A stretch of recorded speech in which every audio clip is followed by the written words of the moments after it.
السلام علیکم، کیسے ہیں آپ لوگ؟ اللہ پاک آپ سب کو اپنے حفظ و امان میں رکھیں۔ جیسے کہ آپ جانتے ہیں کہ 16 مارچ سے کرونا وائرس کی وجہ سے تعلیمی سرگرمیاں منسوخ کر دی گئی تھیں، تو اب دوبارہ فیصلہ ہوا ہے کہ آن لائن کلاسز کا اجرا کیا جائے تاکہ آپ لوگوں کا مزید وقت ضائع نہ ہو۔ تو اب سیاسیات جو کتاب ہے 3rd ایئر میں پڑھ چکے ہیں سیاسیات کے بارے میں،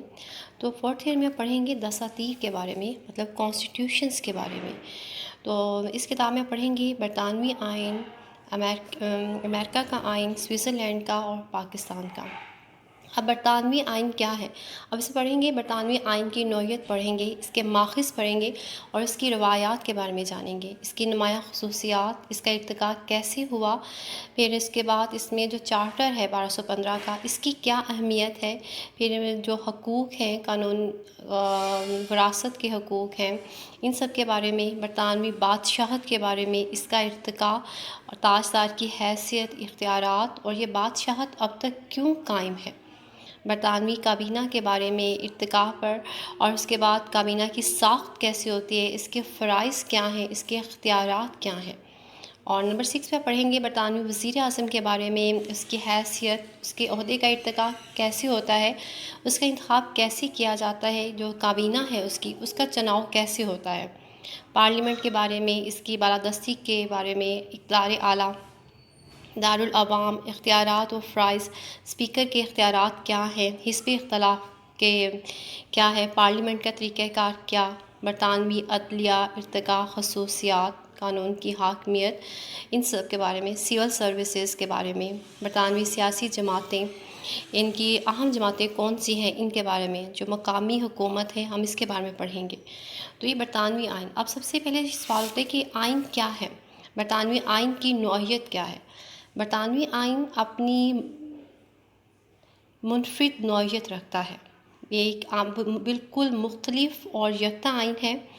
یہ کسی بھی کنونشن یا آئین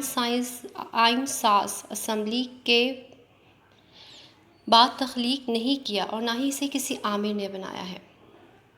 جو اس کی اساس ہے عوامی روایات اور رواجوں پر رکھی گئی ہے، جو سال ہر سال بلکہ صدیوں تک مسلسل نشو و نما پاتی رہیں۔ ان روایات کے مجموعے کو آئین کا نام دیا گیا، جو آئین کے ارتقاء کا عمل ہے آج بھی جاری ہے۔ جو برطانوی آئین ہے اس لحاظ سے یکتا ہے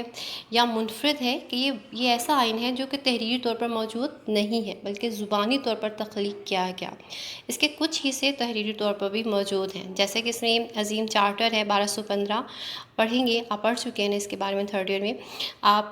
قانون وراثت جو 1701 ہے اور قانون حقوق 1689 جیسی تحریروں کو اگر ہم آئین سے نکال دیں تو اس میں صرف رسم و رواج باقی رہ جاتے ہیں، اور آپ جن کی مدد سے آپ اس آئین کے وجود کو ثابت نہیں کر سکتے۔ یہی وجہ ہے کہ جو بعض ناقدین ہیں برطانوی آئین کو سرے سے تسلیم ہی نہیں کرتے، ان کے نزدیک یہ آئین ہے ہی نہیں، کیونکہ وہ صرف اس آئین کو مانتے ہیں جو تحریری شکل میں موجود ہو۔ تو برطانوی آئین کے کچھ حصے تحریری طور پر موجود ہیں لیکن باقی حصے زبانی طور پر موجود ہیں، اور اگر ہم ان جو تحریری طور پر حصے موجود ہیں اگر ہم انہیں نکال دیں تو برطانوی آئین میں صرف رسم و رواج رہ جاتے ہیں، اور یہی وجہ ہے کہ ناقدین اس آئین کو سرے سے تسلیم ہی نہیں کرتے، اور کچھ کا تو یہ کہنا ہے کہ برطانیہ میں کوئی آئین سرے سے موجود ہی نہیں ہے۔ تو آئین کیا ہے؟ قوانین کا مجموعہ ہے جس کے مطابق کسی بھی ملک کا نظم و نسق چلایا جاتا ہے۔ تو اب برطانوی آئین کے اب اس کے بارے میں ہم یہ بات کریں کہ یہ نظریہ کہاں تک درست ہے کہ برطانوی آئین ہے یا نہیں ہے،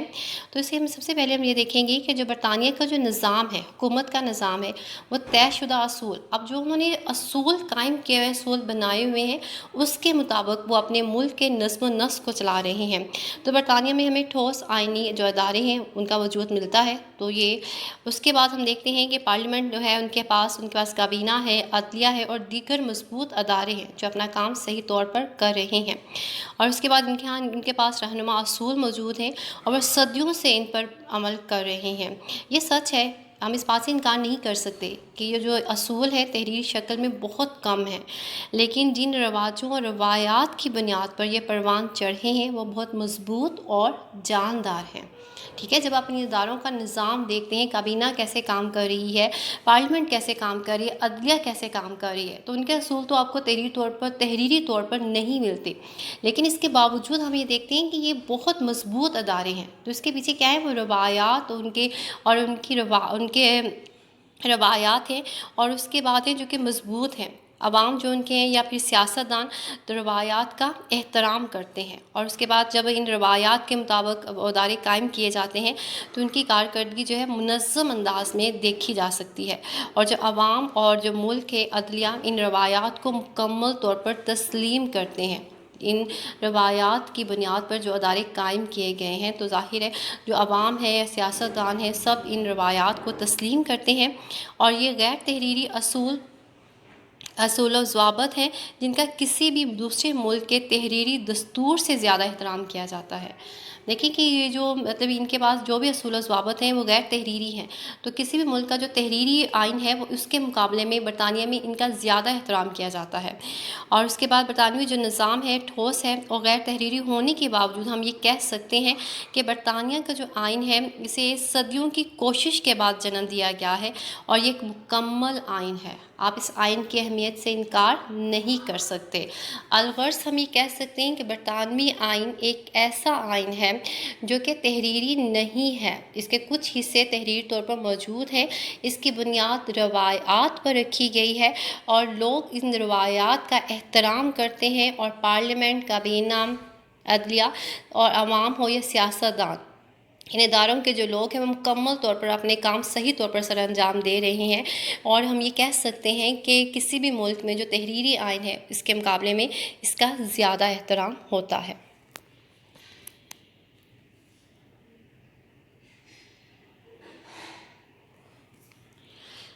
برطانوی جو دستور ہے اس کا وجود کئی اداروں کے نوشنما اور ان کے طریقہ کار سے وابستہ ہے، کیونکہ دستور کے ہونے کا معیار ادارے ہیں نہ کہ کاغذ کے پرزے۔ ظاہر ہے جو ادارے ہیں وہ اپنا کام کر رہے ہیں، تو اسی وجہ سے وہ کہتے ہیں کہ ہم اس بات کو تسلیم کرتے ہیں کہ کاغذ کے پرزے معیار نہیں ہے، بلکہ ادارے ہیں جو کہ اپنا کام صحیح طور پر سر انجام دے رہے ہیں۔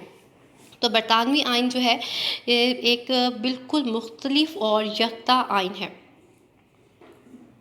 اور ظاہر ہے جیسے کہ ہم جانتے ہیں کہ ایک فرانسیسی